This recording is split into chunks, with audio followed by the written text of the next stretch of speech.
तो मिनिमम आपको 3 लाख की पेनल्टी भरनी पे होगी। करना पड़ेगा। उसके बाद आपका बीएचयू वाराणसी का जो है उसमें कैटेगरी वाइज डिवाइड किया गया, जैसे जनरल, ईडब्ल्यूएस, ओबीसी वगैरह उनको 3 लाख रुपए का बॉन्ड। जी। उसके बाद एससी इंस्टीट्यूट्स इस बार काउंसलिंग में पार्टिसिपेट करने वाले हैं। और नंबर 3 बॉन्ड स्टेट्स क्या है, पार्शियल ड्रॉपर्स के लिए। पार्शियल ड्रॉप मतलब जो इस बार बीएमएस में लेके अगली बार फिर नीट देके एमबीबीएस की प्रिपरेशन करेंगे। पार्शियल ड्रॉपर्स के लिए एक अच्छी चीज कि कौन से स्टेट्स ऐसे हैं जिनमें बॉन्ड की कोई कंडीशंस नहीं है, जो सर्विस डिसकंटिन्यूएशन बॉन्ड जिसको बोलते हैं, वो बॉन्ड का कोई इसमें नहीं लगता है, ऐसी कौन सी स्टेट्स है। और ये होने के बाद हमें गुड न्यूज देंगे एमबीबीएस और बीडीएस की काउंसलिंग से रिलेटेड। नहीं मिल पा रहा एडमिशन तो लोग क्या करते हैं, फिर वाया जाते हैं। इस बार बीएमएस कर लेते, उसको कंटिन्यू करते करते प्रिपरेशन करते, 26 को प्रिपेयर करते, 26 में नीट देके अच्छा स्कोर आने पे फिर एमबीबीएस में जाते, उसके लिए डिसकंटिन्यूएशन। और अगर आप पीएचसी वगैरह में जाते हो तो वहां पर एक एमबीबीएस की सीट फिक्स है और उसके बाद एक बीएमएस की सीट फिक्स है। Yes. तो ये एक आपको मिलता है कि आप गवर्नमेंट सर्विस कर सकते हो। प्लस में आयुर्वेदा जो है वो अपना इंडिया का नेटिव। हाँ बिल्कुल। तो अगर आप आयुष कोर्सेज में देखेंगे तो सबसे ऊपर आपको बीएमएस को प्रेफरेंस देना चाहिए। हाँ। उसके बहुत सारे रीजन चलते हैं। Hello dear students, parents and viewers, welcome to the world of DNA.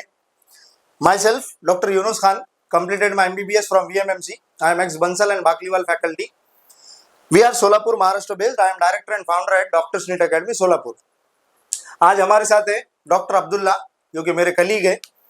आज का जो हमारा वीडियो है वो बड़ा इंपॉर्टेंट वीडियो है रिगार्डिंग दी आयुष काउंसलिंग। तो मैं आपको बताता चलूं कि आयुष के अंदर BAMS, BHMS, BUMS, यूनानी, आयुर्वेदा एंड होम्योपैथी, ये 3 तरीके की काउंसलिंग होती है। आज अपन इसके बारे में क्या क्या इस वीडियो में डिस्कस करेंगे। तो सबसे पहली चीज इसका शेड्यूल, जो कि आप तक ऑलरेडी पहुंच चुका होगा, नंबर 1। नंबर 2, कौन कौन से इंस्टीट्यूट्स इस बार काउंसलिंग में पार्टिसिपेट करने वाले हैं। और नंबर 3, बॉन्ड स्टेट्स क्या है, पार्शियल ड्रॉपर्स के लिए। पार्शियल ड्रॉप मतलब जो इस बार बीएमएस में लेके अगले बार फिर नीट देके एमबीबीएस की प्रिपरेशन करेंगे। और पार्शियल ड्रॉपर्स के लिए एक अच्छी चीज कि कौन से स्टेट्स ऐसे हैं जिनमें बॉन्ड की कोई कंडीशंस नहीं है, जो सर्विस डिसकंटिन्यूएशन बॉन्ड जिसको बोलते हैं, वो बॉन्ड का कोई इसमें नहीं लगता है, ऐसी कौन सी स्टेट्स है। और ये होने के बाद हमें गुड न्यूज देंगे एमबीबीएस और बीडीएस की काउंसलिंग से रिलेटेड। सर आपको शेड्यूल बताएंगे अभी। तो पहले हम लोग देखेंगे शेड्यूल के बारे में कि कब आपको रजिस्ट्रेशन करना है, कब फीस भरनी है, सब कुछ अभी देखेंगे यहाँ पर। और देखते हैं अभी रजिस्ट्रेशन जो है वो 22 अगस्त को शुरू हो चुका है। जैसे कि आज 24 अगस्त है, 2 दिन हो चुका है। तो अभी भी आपके पास टाइम है, 1 सितंबर तक कर सकते हैं आप, और वो भी 2 बजे तक। उसके बाद पेमेंट जो है वो आप 1 सितंबर 5 बजे तक कर सकते हैं।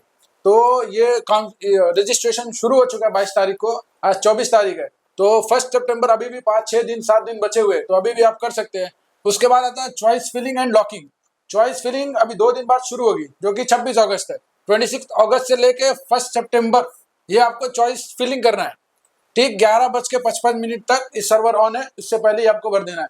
देन उसके बाद आता है चॉइस लॉकिंग, जो कि 1 सितंबर को 2 बजे से लेकर 11:55 तक करना है, लगभग 12 बजे तक। हाँ। और अगर आप नहीं भी उसको लॉक करते तो ऑटो लॉक हो जाएगा, तो उसका कोई इशू नहीं है। अब उसके बाद आता है प्रोसेसिंग एंड सीट अलॉटमेंट, वो 2 एंड 3 सितंबर को है। देन उस सबसे इम्पोर्टेंट चीज जो है वो है सीट अलॉटमेंट का पब्लिकेशन ऑफ रिजल्ट, यानी बेसिकली लिस्ट लगेंगी, सिलेक्शन लिस्ट, कौन से कैंडिडेट सेलेक्ट हुए, कौन से कैंडिडेट रह गए, वो वाला। जी, जो कि होने वाला है 4 सितंबर को। उसके बाद किसी का सिलेक्शन होगा नहीं होगा, जिसका हुआ उसके लिए फिर रिपोर्टिंग टाइम है, जो कि 5 सितंबर से लेकर 12 सितंबर तक है। तो आपको इसके बीच में जो कि कितना 8 दिन का टाइम दिया गया है, किसी का दूर आने वाला है, किसी का नजदीक आने जो कि वाला ऑल इंडिया है, कोई अगर समझो केरला से है और उसको जम्मू कश्मीर मिलता है तो जाने आने के लिए लगभग 1 हफ्ते का टाइम। एमबीबीएस में भी देखा था हमने, इतना ही टाइम था, यहाँ भी सेम टाइम है जी। तो 8 दिन का आपको टाइम दिया जाएगा। आप वहाँ कॉलेज में जाओ, कॉलेज देखो, वहाँ पे अपने डॉक्यूमेंट्स वगैरह वेरीफाई कराओ। उसके बाद आपका वेरिफिकेशन वगैरह होगा। आपको अगर वो कॉलेज रिटेन करना है तो आप रिटेंशन फॉर्म वगैरह भी भर सकते हो, और नहीं करना है तो फिर आप रिटेंशन फॉर्म मत भरो। उसके बाद आता है अपना सेकेंड राउंड का, जो कि 17 सितंबर से शुरू होगा 22 सितंबर तक। वही टाइमिंग वगैरह सब यहाँ पर दी हुई है। पेमेंट वगैरह का भी वैसे ही 5 PM तक है, 22 सितंबर तक।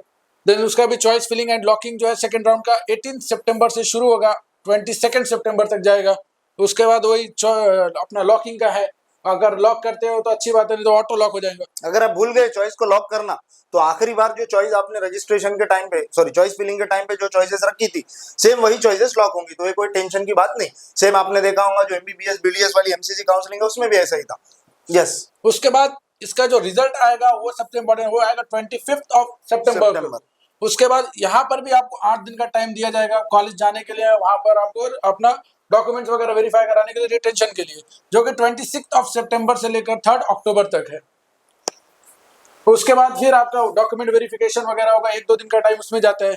देन फिर आता है आपका थर्ड राउंड का। थर्ड राउंड जो आपका शुरू होगा वो होगा 10 अक्टूबर से 13 अक्टूबर तक। सेम टाइमिंग वगैरह यहाँ पर है, 2 PM तक है। पेमेंट है, पेमेंट के बारे में भी यही पे 5 PM 13 अक्टूबर तक है। देन उसका भी चॉइस फिलिंग एंड लॉकिंग 11 अक्टूबर से शुरू होगा 13 अक्टूबर तक। Yes. लॉकिंग का भी जैसा कि आपने फर्स्ट और सेकंड राउंड का रहेगा वैसे ही लॉकिंग का भी है। देन इसका रिजल्ट जो है वो आएगा 16 अक्टूबर को। इसके लिए भी आपको 8 दिन का टाइम दिया जाएगा, 17 अक्टूबर से लेकर 24 अक्टूबर तक। देन आपका डॉक्यूमेंट वेरिफिकेशन वगैरह सब कुछ कॉलेज में होगा। फिर आपको रिटेंशन करना है नहीं करना है वो आपके ऊपर है। मैं इंपॉर्टेंट एक बात बता दूं कि अपने को सेम हर राउंड के टाइम आप लगभग देख रहे होंगे तो वेरिफिकेशन का रिपोर्टिंग डेट वो सब कुछ सेम है, 6 दिन 1 हफ्ता। इंपॉर्टेंट है काउंसलिंग पूरी एंड हो रही है 26 और 27 नवंबर, मतलब एकदम लास्ट वाला। तो मुझे इस पे से अंदाज आएगा कि लगभग 1 दिसंबर तक कॉलेजेस स्टार्ट होने का अनुमान है इस बार। आयुष के कॉलेजेस MBBS BDS थोड़ा सा 1 हफ्ता 1.5 हफ्ता 2 हफ्ते पहले, 15 दिन 20 दिन पहले स्टार्ट हो सकते हैं। ये हमने रफली बात कर दी शेड्यूल की। तो मैं अगर इसको इन शॉर्ट एक समराइज करूं तो ये प्रोसेस जो है वो शुरू हो चुकी है। 1 सितंबर तक आपने सबसे पहले रजिस्ट्रेशन करवाना है। यस, और वो चलने वाली कब तक है? तो वो चलने वाली है नवंबर तक, नवंबर के ऑलमोस्ट लास्ट तक। और दिसंबर से फिर कॉलेजेस स्टार्ट होने का अनुमान है। हालांकि जैसे MCC वाली काउंसलिंग डिले होती गई, इसका भी ऐसा ही चांस है कि ये भी काउंसलिंग थोड़ी सी डिले होंगी। बट अभी तक अपन इसके बारे में नहीं बोल सकते because there is no authentic any gadget. अब हम बात करने वाले हैं कौन कौन से colleges, which colleges are going to be participate in the Ayush counselling. Same MBBS BDS अगर छोड़ दिए तो बचे हुए सब कोर्सेज आ जाएंगे आयुष में। तो क्या क्या कॉलेजेस रहेंगे, वो डिवीजन उसका कैसा रहेगा? MBBS BDS गया उधर MCC में, यहाँ रहेगा BMS BHMS BUMS। तो अभी सर बताएंगे कौन कौन से कॉलेजेस इस बार पार्टिसिपेट कर रहे हैं। यहाँ पे पूरे के पूरे कॉलेजेस है। अभी हम लोग पहले तो देखेंगे टोटल जो आयुष के कॉलेजेस है वो ऑलमोस्ट 180 कॉलेजेस है। अब उसमें सब कुछ इंक्लूडेड है, चाहे वो गवर्नमेंट्स के हो, चाहे ये प्राइवेट कॉलेजेस हो, डीम्ड यूनिवर्सिटीज हो। अब 180 कॉलेजेस में भी 105 कॉलेज BMS के है। बाकी रिमेनिंग कॉलेजेस आपके BHMS एंड BUMS वगैरह के भी है। BHMS BUMS के कॉलेजेस थोड़े कम है, BMS की ज्यादा है। उसका रीजन ये भी है कि गवर्नमेंट आजकल जो प्रेफरेंस है वो BMS कॉलेजेस की तरफ ज्यादा दे रही है। तो अभी हम लोग कॉलेजेस वगैरह देखते हैं। लास्ट में हम ये डिस्कस भी करने वाले हैं कि why to choose BMS over BHMS and BUMS। वो पार्शियल ड्रॉप के लिए क्या सिनेरियो रहेगा वो लास्ट में हम डिस्कस कर लेंगे इसके वीडियो में। तो अभी यहाँ पर हम लोग एक एक कॉलेज का नाम तो नहीं बता सकते, तो बट ये जितने भी लिस्ट वगैरह वो हमारे व्हाट्सएप चैनल्स वगैरह पे अवेलेबल रहेगी, वहाँ पे आप देख सकते हो। यस, चाहे तो वीडियो को रुका कर आप स्क्रीनशॉट भी ले सकते हो। तो ये जितने भी सब गवर्नमेंट इंस्टीट्यूट्स है, टोटल गवर्नमेंट इंस्टीट्यूट्स ऑलमोस्ट 68-69 है। रिमेनिंग बचे हुए कुछ प्राइवेट है, कुछ डीम्ड है। उसके फीस स्ट्रक्चर्स वगैरह के बारे में भी सब कुछ मेंशन किया गया है। अभी यहाँ पर हम एक एक चीज नहीं बता सकते, बट सब कुछ हमारे व्हाट्सएप वाले चैनल्स पे अवेलेबल है। ये जैसा कि यहाँ से अगर मैं आगे जाऊं, ये यहाँ से, तो सबसे पहले ये आप अगर देखोगे, यस, यहाँ से ये शुरू है अपने गवर्नमेंट, यहाँ क्लियर कट मेंशन है BMS के गवर्नमेंट इंस्टीट्यूट्स, ये गवर्नमेंट वाले। अब यहाँ कितने पेजेस पे? ये 26 सर, आगे लो उसको। हाँ, ये 27-28 यहाँ से आगे। फिर ये यहाँ से शुरू है गवर्नमेंट एडेड। याद रखना BMS के लिए, आयुष के लिए सेमी गवर्नमेंट ये वर्ड यूज नहीं होता, यहाँ पे इसको बोला जाता है गवर्नमेंट एडेड। ऐसे कॉलेजेस जिसको गवर्नमेंट मदद करती है। मान लो किसी कॉलेज की फीस 1,20,000 है, गवर्नमेंट 60,000 देंगी, आपको 60,000 देना है। This kind of colleges are called as government aided colleges because government की उसको एड है। ओके, अब यहाँ पर जो गवर्नमेंट एडेड कॉलेज है वो ऑलमोस्ट अपने पास 19-20 कॉलेजेस है, जो कि बहुत होते हैं। तो अगर आपका मार्क्स थोड़ा नीचे की तरफ है तो आप इसको भी प्रिफर कर सकते हैं। इसकी भी फीस काफी रीजनेबल रहती है। देन फिर ये आता है अपना डीम्ड कॉलेजेस। यस, इसकी फीस थोड़ी ज्यादा रहती है, बट वो भी देख सकते हैं। 3 टाइम्स फीस रहती है इसकी, 3 लाख, 3.5 लाख, 4 लाख पर ईयर। ये भी ऑलमोस्ट 10-12 कॉलेजेस है कुछ डीम्ड वाले। फिर ये सेंट्रल यूनिवर्सिटीज या नेशनल इंस्टीट्यूट, इसको बोलते हैं INI, institute of national importance. जिसका कुछ तो नेशनल इंपॉर्टेंट है, जैसा कि अब यहाँ पे कॉलेजेस मेंशन है, आप अगर देख पा रहे होंगे तो ये गोवा का बड़ा प्रसिद्ध कॉलेज है, all Indian institute of Ayurveda. इसको AIIA बोलते हैं, इसको all Indian institute of Ayurveda Goa. ये कॉलेजेस है सेंट्रल यूनिवर्सिटीज। हाँ, फिर उसके बाद अपना आता है BHMS के गवर्नमेंट कॉलेजेस, जो कि बहुत ज्यादा नहीं है, बट अगर आपको ड्रॉप नहीं लेना है, आपसे बस बर्न आउट हो चुके हो प्रिपरेशन से, BMS भी नहीं मिल रहा है, तो आप BHMS की तरफ जा सकते हैं। वो आखिर में हम लोग डिस्कस करेंगे कि BMS BHMS BUMS क्या प्रिफर करना चाहिए। बट इनकेस अगर आपको अब और प्रिपरेशन नहीं करना है, आपको डॉक्टर ही बनना है, तो आप BHMS की तरफ जा सकते हैं। इसके भी काफी सारे कॉलेज है, एग्जैक्ट नंबर हमने अभी रटे नहीं है, बट है बहुत सारे कॉलेज है इसमें भी। फिर ये है इसके गवर्नमेंट एडेड। सेम यहाँ पे गवर्नमेंट एडेड मतलब क्या? कि जिसको गवर्नमेंट आपको सहायता देंगी, पूरी पूरी फीस गवर्नमेंट भी आपके लिए नहीं देंगी, आधी फीस आपने पे करना है, आधी गवर्नमेंट आपके लिए पे करेगी। यस यस, इसका जैसा गवर्नमेंट का था वैसे इसका भी सेंट्रल इंस्टीट्यूट है, इसमें भी 2 कॉलेजेस है। एक तो आपका मेघालय का है, मेघालय, एक वेस्ट बंगाल। देन उसके बाद इसका भी डीम्ड यूनिवर्सिटीज में भी है। गुजरात, कर्नाटक, महाराष्ट्र वगैरह में काफी सारे कॉलेज, डीम्ड कॉलेजेस है इसके। डीम के बारे में शॉर्ट में बताता चलूं, डीम मतलब ऐसी यूनिवर्सिटीज जो अपना रिजल्ट खुद जनरेट करती, जिनका करिकुलम खुद अपना होता है। यहाँ पे ये कोई भी यूनिवर्सिटीज या कॉलेज से अफिलिएशन में नहीं रहती है, ये आजाद है अपने लिए, मतलब कि जो ये चाहे वो कर सकती है, जैसा इनका करिकुलम हो वैसा ये कर सकती है। उनके रिजल्ट्स भी अलग होते हैं, उनके रिजल्ट पे आपको कोई भी यूनिवर्सिटी का टैग नहीं दिखेगा। ऐसी यूनिवर्सिटीज को बोलते हैं ऑटोनॉमस और डीम्ड। इसको यूपी वाले ऑटोनॉमस कॉलेजेस से नहीं मिलाना, वो जो है ऑटोनॉमस स्टेट के कॉलेजेस अलग है। यस, लास्ट में देन यूनानी, बीयूएमएस। लास्ट में जो यूनानी है उसमें भी गवर्नमेंट और उसके बाद प्राइवेट डीम्ड है। अब इसमें एक खास बात ये है कि ये मोस्टली देखा जाता है कि मुस्लिम स्टूडेंट्स को ज्यादा लेते हैं बिकॉज उर्दू की वजह से। तो अगर आपको बीएमएस और बीयूएमएस में से चूज करना है तो फिर आपका एक प्रेफरेंस बनता है कि आपको उर्दू आती है नहीं आती है, इसके बेसिस पे आप ले सकते हो। जनरली मुस्लिम माइनॉरिटीज के ही कॉलेजेस है इसमें ज्यादातर, because of restriction of language, इसकी वजह से। हाँ, तो इसमें भी गवर्नमेंट में भी 10-12 कॉलेजेस है। देन इसमें गवर्नमेंट एडेड में भी 3-4 कॉलेजेस है। अगर आपको बीएमएस वगैरह नहीं मिल रहा है या आपको बीएमएस वगैरह नहीं करना है तो आप बीएमएस की तरफ भी प्रेफर कर सकते हैं। इसमें भी डीम्ड सेंट्रल यूनिवर्सिटीज है, डीम्ड है। लास्ट में फिर है बीएसएमएस। ये कोई खास ऐसी डिग्री है नहीं, तो इसको डिस्कशन भी इसका ज्यादा मैं जरूरी नहीं समझता, बट अगर कोई इंटरेस्टेड है तो जानकारी के लिए हमको अप्रोच कर सकते हैं। ये हो गया अपन ने क्या क्या देखा वीडियो में अब तक, कि क्या क्या शेड्यूल रहने वाला है, कौन कौन से कॉलेजेस इस बार पार्टिसिपेट करने वाले हैं, ये हो गया पूरा। ये हमने कहाँ से निकाला था, इन्फॉर्मेशन बुलेटिन, जो कि आपको 88CCC जो आयुष काउंसलिंग की वेबसाइट है उसके ऊपर मिल जाएगा, वहां से हमने निकाल लिया। अब सबसे इंपॉर्टेंट चीज हम डिस्कस करने वाले हैं, डिसकंटिन्यूएशन बॉन्ड। बहुत सारे लोग अभी क्या वाले फेज में है कि सर इस बार मेरा जो है तो स्कोर 505 था, मुझे एमबीबीएस नहीं मिल पाया, तो वो क्या सोचते हैं सर कि पार्शियल ड्रॉप के लिए जाएंगे। पार्शियल ड्रॉप मतलब क्या, कि इस बार ले लेंगे एडमिशन, अगले बार के लिए प्रिपेयर करके फिर से नीट का सोचेंगे। तो अपन बात करते हैं उसकी। डिसकंटिन्यूएशन बॉन्ड मतलब क्या, एक केस सिनारियो में समझाता हूं आपको। फॉर एग्जाम्पल समझ लीजिए, एक कोई कैंडिडेट है 505 पे, उसने पूरी पूरी कोशिश करा, एमसीसी के 3 राउंड खेल गया, बट उसको कोई भी एमबीबीएस की सीट अलॉट नहीं हुई। अब ऑब्वियस सी बात है, उसका स्कोर अच्छा था तो उसको बीएमएस में टॉप का कॉलेज मिलेगा। फॉर एग्जांपल उसने वाराणसी, बीएचयू, कोई भी एक कॉलेज उठाकर वहां से बीएमएस के लिए ऑप्ट कर लिया, आयुर्वेदा में उसने एडमिशन ले लिया। अब ये क्या करेगा, इसके पास 2 ऑप्शन है। ये तो या तो चाहे तो ये अपना आयुर्वेदा जो है वो कंटिन्यू करे 5 साल, ये भी कोई बुरी बात नहीं है, कर सकता है। या फिर इसके पास एक बेस्ट ऑप्शन क्या रहेगा, और कि ये नीट 2026 को प्रिपेयर करे, नीट 2026 प्रिपेयर करके एमबीबीएस में आने का ट्राई करिए, इसके पास ऑप्शन रहता। बट अभी थोड़े से रूल्स स्ट्रिक्ट हो गए, जैसे कि मैं हमारे व्हाट्सएप के पेड मेंबर्स या अनपेड मेंबर्स को शुरू से बोलता आया हूं कि स्टे वैकेंसी में अगर आपको सीट मिलती है, आप रिपोर्ट नहीं करते, तो आप अगली वाली काउंसलिंग से बाहर हो जाएंगे। तो ये चीज को आप जहन में रख के ही पार्शियल ड्रॉप का सोचो।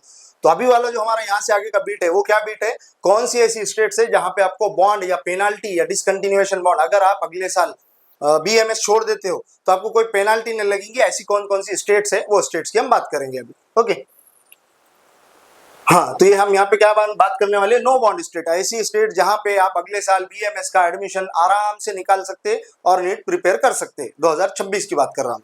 तो जैसा कि सर ने अभी बताया कि नो बॉन्ड का क्या रूल्स एंड रेगुलेशन है, तो अभी हम लोग देखेंगे नो बॉन्ड स्टेट्स कौन कौन से हैं। अब ये स्टेट्स का फायदा क्या, आपने बीएमएस वगैरह ले लिया है, अब आपको छोड़ना है तो आप एक एकदम मिनिमल अमाउंट ऑफ पेनल्टी भर के आप अपने डॉक्यूमेंट्स वापस ले सकते हैं, अपना एमबीबीएस में अपना करियर आप रिसीव कर सकते हैं। अब वो स्टेट्स कौन कौन से, एक तो आंध्र प्रदेश हो गया, बिहार है, दिल्ली है, गुजरात है, हिमाचल प्रदेश, जम्मू कश्मीर, कर्नाटक, ओडिशा, पंजाब, राजस्थान, उत्तर प्रदेश। एकदम नॉमिनल बॉन्ड, मतलब कि 50,000 से 1 लाख रुपया भरा अगले साल, अपने डॉक्यूमेंट आउट किए, उतना भी नहीं लगता है, मैं एकदम एहतियातन बोल रहा हूँ अमाउंट, और अपने डॉक्यूमेंट ले लिया आपने। अपने डॉक्यूमेंट लेने के बाद आपने अगले साल अपना एमबीबीएस में एडमिशन लेके कंटिन्यू किया। स्टिल मैं बता रहा हूँ कि रूल्स बड़े स्ट्रिक्ट है, तो कोई भी कदम आप अपने दिल से मत उठाओ, हमारी एक बार राय लो, या हमारी नहीं तो किसी और काउंसलर की। ओके, हाँ, तो अभी ये तो हो गए कौन से स्टेट्स जिसमें नॉमिनल बॉन्ड है। कुछ स्टेट्स या कुछ कॉलेजेस पर्टिकुलर ऐसे हैं जिनमें बॉन्ड के लिए अलग से रूल्स है। मीन्स अभी यहाँ पे तो कैसा है, जैसे कि फॉर एग्जांपल मैं बोलूं बिहार, तो बिहार के जितने आयुर्वेदा कॉलेज है सबके लिए एक ही रूल। गुजरात के सभी कॉलेजेस के लिए एक ही रूल। बट कुछ स्पेसिफिक कॉलेजेस ऐसे हैं जहां पे, या फिर कुछ स्पेसिफिक स्टेट जैसे कि एमपी, उसके अंदर आपको अलग से पूरा बॉन्ड का स्टेट का ही रूल्स है अपने, वो अभी सर बताएंगे आपको। यस, अभी जैसे कि ये जो डिसकंटिन्यूएशन बॉन्ड है, अब इसमें कुछ कुछ कॉलेजेस है, जैसे कि कुरुक्षेत्र का हो गया, श्री कृष्णा हो गया, ये अभी जो देखा आपने गुजरात, गोवा वाला, यस, इसमें आपको मिनिमम 5 लाख का पेनल्टी भरना पड़ेगा। अगर आपको डॉक्यूमेंट्स रिटर्न चाहिए तो 5 लाख का भरना पड़ेगा। उसके बाद एमपी के जितने भी कॉलेजेस है बीएमएस के, वहां से अगर आपको डॉक्यूमेंट वापस लेना है तो मिनिमम आपको 3 लाख की पेनल्टी भरनी पे होगी। करना पड़ेगा। यस। उसके बाद आपका बीएचयू वाराणसी का जो है उसमें कैटेगरी वाइज डिवाइड किया गया, जैसे जनरल, ईडब्ल्यूएस, ओबीसी वगैरह उनको तो 3 3 लाख रुपए का बॉन्ड। जी। उसके बाद एससी एसटी वाले जो हैं उनको 75,000 का बॉन्ड। 75,000 आप दे दो, वो आपके डॉक्यूमेंट दे देंगे, आप अपना अगले साल एमबीबीएस परस्यू करो, कंटिन्यू करो जहां से भी आपको मिलता है। वापस बता रहा हूं, अपने दिल से आप कोई भी कदम मत उठाओ। आपको अगर पार्शियल ड्रॉप, ये बेसिकली पार्शियल ड्रॉप के रिस्पेक्ट में ही इंपॉर्टेंट चीज है। पार्शियल ड्रॉप के लिए क्यों? क्योंकि इस बार आप बीएमएस लेंगे, अगले बार एमबीबीएस के लिए जाएंगे, पार्शियल ड्रॉप बोलते हैं इसको। सेम पार्शियल ड्रॉप बीएचएमएस में भी possible, same partial drop BUMS में भी पॉसिबल, क्योंकि अल्टीमेटली सबसे अपर डिग्री जो है वो एमबीबीएस है आपकी। तो एमबीबीएस में जाने के लिए अब इस बार नहीं मिल पा रहा एडमिशन, तो लोग क्या करते हैं, फिर वाया वाया जाते हैं। इस बार बीएमएस कर लेते, उसको कंटिन्यू करते करते प्रिपरेशन करते, 26 को प्रिपेयर करते, 26 में नीट देके अच्छा स्कोर आने पे फिर एमबीबीएस में जाते, उसके लिए डिसकंटिन्यूएशन बॉन्ड के रूल्स है। याद रखना, एक और बॉन्ड रहता है जिसको सर्विस बॉन्ड बोलते हैं, वो अलग चीज। सर्विस बॉन्ड मीन्स आपने एक स्टेट में कहीं पे एमबीबीएस परस्यू किया या कोई भी डिग्री बीडीएस परस्यू किया, वो डिग्री आपकी खत्म होने के बाद उस स्टेट को आपको 1 साल 2 साल 5 साल डिपेंडिंग ऑन द स्टेट आपको वहां पे सर्व करना है उनके स्टेट्स को। ये हो गया सर्विस बॉन्ड, वो बॉन्ड एकदम अलग। ये जो बॉन्ड है, this bond is called as discontinuation bond. Okay sir, आप मुझे बताओ, आपके हिसाब से जो आयुष के कोर्सेस है, बीएमएस, बीएचएमएस, बीयूएमएस, आपको क्या लगता है, क्या इसमें चूज करना चाहिए कैंडिडेट और क्यों? अभी फिलहाल का टाइम देखने के बाद मुझे सर ऐसा लगता है कि बीएमएस बेस्ट है। अच्छा। उसका रीजन ये है कि गवर्नमेंट जो है वो बीएमएस पे बहुत ज्यादा फोकस कर रही है, और अगर आप पीएचसी वगैरह में जाते हो तो वहां पर एक एमबीबीएस की सीट फिक्स है और उसके साथ एक बीएमएस की सीट फिक्स है। यस। तो ये एक आपको मिलता है कि आप गवर्नमेंट सर्विस कर सकते हो। प्लस में आयुर्वेदा जो है वो अपना इंडिया का नेटिव है। हाँ बिल्कुल। तो अगर आप आयुष कोर्सेज में देखेंगे तो सबसे ऊपर आपको बीएमएस को प्रेफरेंस देना चाहिए। हाँ। उसके बहुत सारे रीजन, जैसे कि हमने अभी डिस्कस भी किए, उसके कॉलेजेस भी ज्यादा है, गवर्नमेंट को प्रेफरेंस दे रही है, गवर्नमेंट सर्विसेज अवेलेबल है। तो अगर आप एमबीबीएस नहीं करना चाहते देन गो फॉर बीएमएस। अगर नहीं करना चाहते मींस नहीं मिल पाता, नहीं मिल पाता, कोई उसको प्रीफर नहीं करेगा। हाँ, इसके ऊपर एक और चीज इंपॉर्टेंट मुझे ये लगती है कि एक केस सिनेरियो बताता हूँ। फॉर एग्जांपल, एक कोई प्राइमरी हेल्थ केयर सेंटर है जिसको महाराष्ट्र में प्राथमिक वैद्यकीय केंद्र बोलते हैं, पीएचसी बेसिकली। वहां पे अगर 4 डॉक्टर है, 3 एमबीबीएस है, तो पक्का एक सीट बीएमएस डॉक्टर के लिए रिजर्व रहेंगी, इतना। और सेम लगभग पे जो है वो लगभग सेम है। और बीएमएस वाले आगे क्या क्या कर सकते हैं, क्या वो सर्जरीज ऑप्ट कर सकते हैं? बिल्कुल, उनके लिए भी पोस्ट ग्रेजुएशन बहुत सारे अवेलेबल है। मेरा एक फ्रेंड है, अभी वो पोस्ट ग्रेजुएशन कर रहा है। आप उसमें एमडी में कर सकते हैं, एमएस कर सकते हैं, देन आप ऑफ्थल्म वगैरह भी कर सकते हो। ओके। और आप कोई भी क्लिनिक में या हॉस्पिटल में आपको जॉब अच्छे से मिल सकती है, मेडिकल ऑफिसर आपको जॉब मिल सकती है। एज कम्पेयर टू बाकी बीएचएमएस वगैरह देखा जाए तो उनको थोड़ा कम प्रेफरेंस मिलता है एज कम्पेयर टू बीएमएस को। तो बीएमएस आयुष कोर्सेज में सबसे टॉप प्रायोरिटी है। और पिछले ही साल मुझे याद है 2023 के एंड में या फिर 24 में मोदी गवर्नमेंट ने 56 सर्जरीज अलाउ की है बीएमएस वालों को। 56 surgeries they can do as a clinician. तो ये एक बेनिफिट है उसका बीएमएस का। और सबसे बड़ा बेनिफिट ये है कि बीएमएस का ओरिजिन जो है वो इंडिया है। आयुर्वेदा का जैसा यूनानी का ओरिजिन यूनान है, होम्योपैथी का ओरिजिन कोई और कंट्री है, वैसे ही आयुर्वेदा का जो ओरिजिन है बीएमएस का वो इंडिया है। तो मुझे लगता है कि आगे इसको और स्कोप होने वाला है। तो अगर कोई एमबीबीएस इसको नहीं मिल पा रहा, उसके ऊपर कंटिन्यूअस प्रेशर है कि नहीं इस बार लेना ही है, so you can go for BMS. हाँ, अगर आपका 4-5 ड्रॉप हो चुका है, एमबीबीएस नहीं मिल रहा है, तो आप डेफिनेटली बीएमएस के लिए जा सकते हो। बहुत ही बेटर और अच्छा ऑप्शन है। उसके बाद आप अपन बात करेंगे अपने थोड़े से प्लान के बारे में। जैसा कि हमारे साथ जो लोग लगभग 1000 प्लस हमारे पास पेड मेंबर जुड़े हैं हमारे साथ, हमारा मेथड जो है काम करने का एकदम अलग है। जैसे कि आप अगर हमारे कोई डीएनए के चैनल 1, 2, 3 किसी में जुड़े हैं तो आपको पता होगा, मैं जब भी कोई इंपॉर्टेंट अपडेट आती है या मुझे लगता है कोई इंपॉर्टेंट चीज है तो मैं वॉइस मैसेज के थ्रू उसको अपडेट करता हूं, क्योंकि हर बार वीडियो बना के बोलना is not possible, her time के लिए पॉसिबल नहीं है। तो मैं वॉइस मैसेजेस के थ्रू या फिर मेरा आपका रिकॉर्ड है अब तक का कि मैंने लगभग जो है तो आप यकीन नहीं करेंगे 4000 प्लस में मैंने कॉल को रिसीव किया हूं इन काउंसलिंग के फेज में, चाहे वो एमबीबीएस बीडीएस हो, अभी आयुष के रिस्पेक्ट में भी मैंने 4000 प्लस हमारी जो टीम है उन्होंने कॉल मैसेजेस हम अटेंड करते हैं। हाँ, कभी कभार डिले होता है, जैसे कि अभी ये जो टाइम है मैं काफी बिजी चल रहा हूँ एक हफ्ते से। आप लोग के लिए आपका सेकंड राउंड स्टार्ट होने वाला, उसकी लिस्ट हम लोग ने देना है, ये वजह से हम तो थोड़े बिजी होने की वजह से हम रिस्पॉन्ड नहीं कर पा रहे। बट हमारा जो प्लेटफॉर्म है वो आपको शुरू से लेके आखिर तक एक एक चीज प्रेफरेंस लिस्ट के साथ, मैं चैलेंज से बोलता हूं आपको कोई भी प्लेटफॉर्म जो हमारा कंसेप्ट है मैजिक प्रेफरेंस लिस्ट वाला, वो ये आपको कहीं पे भी नहीं देंगे। वो आपको गाइड कर लेंगे, वो तो गाइड क्या, टेलीग्राम का आपको चैनल ज्वाइन करवा के छोड़ते हैं तो कोई भी आप काका मामा से, जो अभी कॉलेज काका ऐसे कोई वेबसाइट से, वहां पे मेरे पास के पेड मेंबर जो पहले मेरे पास नहीं थे, उन लोग ने वहां पे पे किया, अच्छा 8,000 9,000, उसके बाद मेरे तक आए वो। तो आप अपना पैसा जो है वो बर्बाद मत करो। आपको अगर कोई भी सहायता चाहिए तो आप feel free to contact us. क्या क्या दे रहे हैं हम यहाँ पे, प्रेफरेंस लिस्ट, उसके बाद फीस स्ट्रक्चर रिलेटेड, सबसे इंपॉर्टेंट चीज कि आपका फीस स्ट्रक्चर कौन से कॉलेज का क्या बनने वाला, उसके बाद स्कॉलरशिप कौन कौन सी आप अप्लाई कर सकते हैं, क्या क्या आप अप्लीकेबल है, उसके बाद ऑल रूल्स ऑफ काउंसलिंग, जैसे कि अभी नए रूल्स आए स्टे वैकेंसी वाले, वो रूल्स हम आपको समझाएंगे। तो आपने क्या करना है, सिंपली इस वाले नंबर पे 9545428285, इस पे आपका जो भी मैसेज है, जो भी आपका डाउट है, उस पे सिंपली मेरे को अपने अप्रोच करना है। तो यहाँ पे हमारे टीम में से जो भी अवेलेबल रहेगा वो आपको उसका रिप्लाई कर देगा। और जो ये मैजिक प्रेफरेंस लिस्ट की बात कर रहे हैं, इसमें कैसा है, अभी जो पार्शियल ड्रॉप वगैरह ले रहे हैं, तो उनके लिए अभी कौन से बॉन्डेड स्टेट्स है, कौन से नहीं है, तो ये सब कहते हैं हमारी टीम वाले पूरा आपका कंसिडर करके आपको वैसा लिस्ट बना कर सबसे देंगे। इंपॉर्टेंट चीज, अगर आपने बोल दिया कि सर मुझे पार्शियल ड्रॉप लेना है, तो आपकी लिस्ट बनाते टाइम आपके मार्क्स, आपकी कैटेगरी, आपका स्टेट से ऊपर हम रखेंगे। अगले साल आपको डॉक्यूमेंट छुड़वाने में कहां पे प्रॉब्लम नहीं आएंगी, ऐसे स्टेट्स। सबसे इंपॉर्टेंट पॉइंट सर ने अभी बताया वो।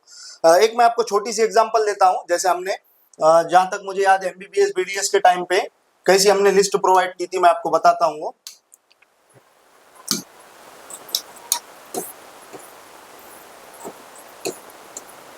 अभी देखो ये कैंडिडेट की मेरे पास लिस्ट है, प्रेफरेंस लिस्ट। ये हमने ये वाली प्रेफरेंस लिस्ट, उसको उसके मार्क्स के हिसाब से, उसको उसके रैंक के हिसाब से, ऐसी हर इंडिविजुअल की लगभग मेरे पास 1000 के आसपास पेड मेंबर है। अभी आपको दिख रहा होगा, पहले पेज का प्रेफरेंस रखा हमने जीएमसी सियोनी मध्य प्रदेश का, फिर उसके बाद रायगंज, फिर कोरबा। यहाँ पे जो कॉलेजेस छूट गए उसका हमने कोड दिया, उसका स्टेट दिया। आपको डीएनए का अब तक एक गाइड पीडीएफ पहुंचाया, उसमें आसाम का कॉलेज देखना है, आसाम स्टेट में जाके गाइड पीडीएफ आप लोग तक पहुंच गया होगा तो आपको पता है, वहां पे जाके कोड देखना है, वो कॉलेज को डिकोड करना है। ऐसे हमने इसको लगभग, मुझे जहां तक याद है 90 के आसपास इसके पेजेस है टोटल, ये वाले कैंडिडेट के। तो इस तरह से अगर आपको लिस्ट चाहिए पूरी की पूरी, अभी देखो लिस्ट बनाते टाइम सबसे इंपॉर्टेंट चीज क्या रहती है, आपका स्कोर, कैटेगरी, स्टेट। इन तीनों के अलावा बॉन्डेड स्टेट्स, कहां पे बॉन्ड ज्यादा, कहां पे बॉन्ड कम, कहां पे बॉन्ड का दूसरा जो बॉन्ड है दैट इज कंटिन्यूएशन बॉन्ड के अलावा, डिसकंटिन्यूएशन बॉन्ड के अलावा मैंने एक बॉन्ड बोला सर्विस बॉन्ड, वो कहां पे ज्यादा, वो कहां पे कम, वो सब चीजें हम आपके लिए देख के लिस्ट उसके अकॉर्डिंग बनाएंगे, फिर आप तक वो लिस्ट पहुंचाएंगे। तो अगर आपको कोई भी डाउट है बीएमएस कोर्स रिलेटेड भी, और फिर क्या करना अगर समझ नहीं आ रहा, अगर आप चोक्ड अप हो गए, तो आप बिल्कुल हम तक पहुंच सकते हैं। जो भी आपका डाउट है वो हम सॉल्व करने का ट्राई करेंगे। चलिए तो मिलते हैं अपन। और ये वीडियो लेट होने का रीजन ये है कि अभी जैसे कि काउंसलिंग का राउंड 2 लगने वाला है एमसीसी वाली, उसकी लिस्ट, प्लस में अभी आयुर्वेदा शुरू हो रहा, उसकी लिस्ट, जो हमारे पेड मेंबर्स है उनके लिए, ये सब चीजों को बनाने के लिए टाइम लगता है, इसलिए मैं वीडियो नहीं लेके आया। हाँ, जो भी बाकी अपडेट्स है वो मैं पूरे चैनल पे देता हूँ। एक और सबसे इंपॉर्टेंट चीज, अगर किसका पक्का इरादा कर लिया किसी ने कि मुझे एमबीबीएस ही करना है, तो वो पार्शियल ड्रॉप के चक्कर में मत पड़ो, क्योंकि आपको यहाँ भी ये काउंसलिंग में भी डिपॉजिट करना है और उतना ही पैसा फंसाना है। आपने एमसीसी में ऑलरेडी पैसा फंसा चुके हैं। आपका अगर फिक्स है कि आपको एमबीबीएस ही करना है तो वेट कर लो 1 साल, कोई पार्शियल ड्रॉप की जरूरत नहीं। बिकॉज अगेन, दो नाव पे आप जब पैर रखोगे, इधर बीएमएस भी और इधर नीट 2026 की तैयारी भी, तो कहीं ना कहीं फिर वो इफिशियंसी जो आती है वो नहीं आ पाएंगी। ये मेरा पॉइंट है। इस पॉइंट पे आप क्या बोलना चाहेंगे सर, कि मतलब बंदा पार्शियल ड्रॉप के लिए जाना चाहिए या फिर कंप्लीट ड्रॉप? अगर आप बहुत ज्यादा डेडिकेटेड हो, आपको सिर्फ एमबीबीएस ही करना Yes. है, तो फिर आप कंप्लीट ड्रॉप लो, क्योंकि आप दो जगह अपना माइंड डाइवर्ट नहीं कर सकते। क्योंकि बीएमएस में भी ऐसा नहीं है कि आपने एडमिशन ले लिया, वहाँ बहुत कुछ सिंपल है, वहाँ भी बहुत कुछ पढ़ना है आपको। मॉडर्न मेडिसिन तो पढ़ना ही है, आयुर्वेदा भी पढ़ना है। हाँ, तो वहाँ भी आपको बहुत पढ़ना है। देन आपको नीट यूजी की तैयारी भी करनी है। तो ऐसा दो जगह आप नहीं चल सकते। अगर आपको एमबीबीएस ही करना है, देन आप पूरी तरीके से ड्रॉप लो। यस। और अगर आपका समझो ऑलरेडी चौथा, पांचवा, छठा ड्रॉप हो गया, आपको ये एनर्जी ही नहीं बची, ना कोई माइंडसेट बचा, नहीं अब तो एडमिशन ही लेना है, तो फिर तो ये तो बेस्ट ऑप्शन है, जैसा हमने वीडियो में पहले भी डिस्कस कर चुके। चलिए मिलते हैं अपन इसी तरह के अगले इंफॉर्मेटिव वीडियो में। थैंक्स टू डॉक्टर अब्दुल्ला, जो हमारे पास इस बार मतलब मेरे एक रिक्वेस्ट पे आ गए यहाँ तक। सर का नॉलेज भी हमारे लिए काफी काम का था। चलिए, thank thank you sir, thank you.